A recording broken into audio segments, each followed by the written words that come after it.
Hello అండి. చీరల cloth చాలా చిన్నగా వస్తుంది కదండి. చాలా అంటే చాలా చిన్నగా వస్తుంది. కొన్నిసార్లు పెద్ద సైజ్ బ్లౌజులకు కూడా చాలా ఇబ్బంది అవుతుంది. అలాంటప్పుడు మీరు అన్ని క్లాతులు మీరు బ్యాక్ పార్ట్ ఫ్రంట్ పార్ట్ అన్నీ కూడా ఇలా వేసుకొని చూసుకోవాలి. అన్నీ వేసి చూసుకుంటే అన్నీ సరిపోతాయా లేదా అనేది అర్థమవుతుంది. ఎక్కడెక్కడ జాయింట్ వస్తుంది అనేది కూడా అర్థమవుతుంది. ఎందుకంటే హ్యాండ్స్కి ఫ్రంట్ పార్ట్కి జాయింట్ వచ్చినా పర్లేదు, కానీ బ్యాక్ పార్ట్ మాత్రం జాయింట్ రాకుండానే చూసుకోవాలి.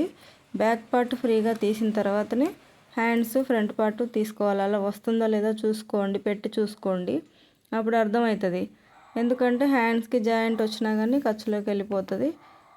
ఫ్రంట్ పార్ట్కి చంక దగ్గర జాయింట్ వేసినా పర్లేదు, కానీ బ్యాక్ పార్ట్కి వేయకూడదండి. బ్యాక్ పార్ట్కి వేస్తే తేడా వస్తుంది, బ్లౌజ్ తేడా వస్తుంది, మళ్ళీ జాయింట్ కనిపిస్తుంది. ఇలా అన్నీ కూడా వేసి చూసుకున్నారనుకోండి చాలా ఈజీగా అయిపోతుంది. ఒరిజినల్ క్లాతులు చాలా తక్కువ వస్తాయండి, చాలా చిన్నగా వస్తాయి. పెద్ద సైజు బ్లౌజ్ వచ్చినప్పుడు అయితే ఇలాంటి చీరలో క్లాత్ ఇంత చిన్నగా వస్తే మాత్రం చాలా ఇబ్బంది అవుతుంది.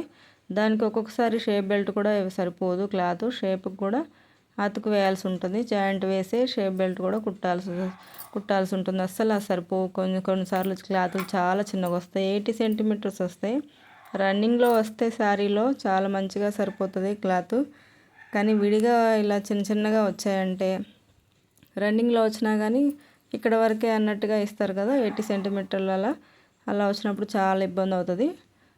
చూసుకొని మొత్తం క్లాతులన్నీ కూడా పెట్టి చూసుకొని కటింగ్ చేసుకోండి. షేప్ బెల్ట్ కూడా ఇప్పుడే కటింగ్ చేసుకోండి.